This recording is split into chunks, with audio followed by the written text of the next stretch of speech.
14 July 1789. A date that thunders through the corridors of history when the storming of the Bastille cracked open an old world and set into motion the rise of a figure whose shadow would stretch across continents, Napoleon Bonaparte. From the trembling cobblestones of Paris, where crowds surged like a tidal force against tyranny, to the quiet island shores where an ambitious young Corsican studied the principles of revolution, this is the story of a man carried forward by the momentum of a nation desperate for transformation. In those early days, France was a nation aflame, its people stirred by hunger, ideals, and the raw electricity of possibility. Napoleon, sharp-eyed and restless, watched the upheaval with the mind of a strategist and the heart of a dreamer. He saw in the revolution not just chaos, but a ladder.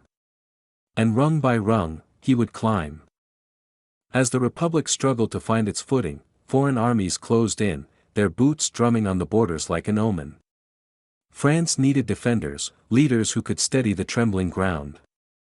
And so, in smoke-choked streets and war-torn fields, Napoleon emerged.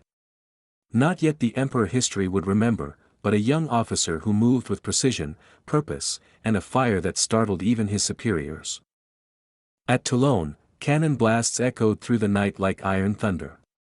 Amid the smoke, Napoleon's tactical brilliance burned bright. His success there didn't merely elevate him, it announced him. A nation in crisis had found a prodigy. Years passed, battles raged, and each victory carved his name deeper into the national consciousness. Italy, his first stage of glory, became a theater of speed and audacity. Soldiers followed him with fierce devotion, claiming his orders had the sharpness of destiny. France, he told them, has her eyes upon you. And they believed him. Under storm clouds and sunlit valleys, they marched, the world narrowing to the rhythm of drums and the flicker of torches illuminating their path. Yet amid the roar of triumph, Napoleon remained curiously human, writing tender letters to Josephine, wrestling with doubts he never showed his men, pacing alone in dimly lit tents where the maps of Europe sprawled before him like puzzles waiting to be conquered. But victories invite ambition, and ambition invites power. By 1799, the revolution that had begun with roaring crowds now sagged under the weight of fear, corruption, and exhaustion. France wanted order, someone who could turn the whirlwind into direction. And like a figure stepping through smoke into clarity, Napoleon seized the moment. The coup of 18 Brumaire unfolded swiftly, silently, almost surgically. In its wake, the consulate replaced the faltering government, and France looked to one man as its guiding force. The rise was complete. But the world was not done testing him. As emperor, Napoleon's vision expanded until it touched nearly every border in Europe. The continent became a chessboard, and he moved armies like pieces in an elaborate strategy. Under triumphal arches and banners snapping in the wind, his empire glittered with the promise of a new order. Yet beneath the surface, cracks widened, whispers of resistance, exhaustion among the troops, the unending toll of war. Then came the snows of Russia, vast and merciless. The march toward Moscow began with confident drums but ended in the eerie silence of retreat, boots sinking into frost, men collapsing in endless white fields. The Grande Armée, once the unstoppable engine of conquest, staggered home reduced and broken. And as the fires of the empire dimmed, nations rose against him.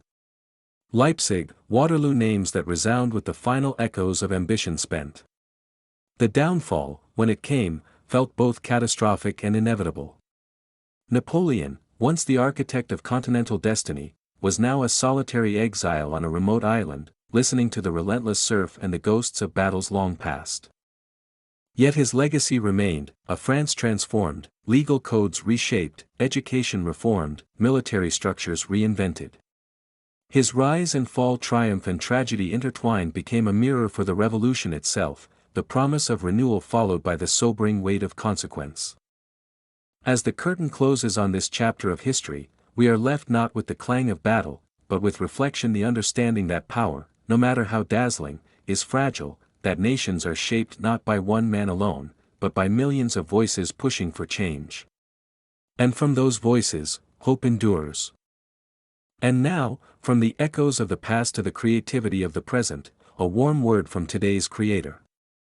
History is a story we build together layer by layer, moment by moment. If you felt inspired, moved, or simply curious to learn more, consider joining a community dedicated to exploring these turning points. Your support helps keep these stories alive, fuels new projects, and encourages deeper dives into the human journey that connects us all. Whether through a subscription, a message, or simply sharing this passion with others, you become part of the very legacy we celebrate, the legacy of knowledge, imagination, and storytelling. The past shaped us. Together, we shape what comes next.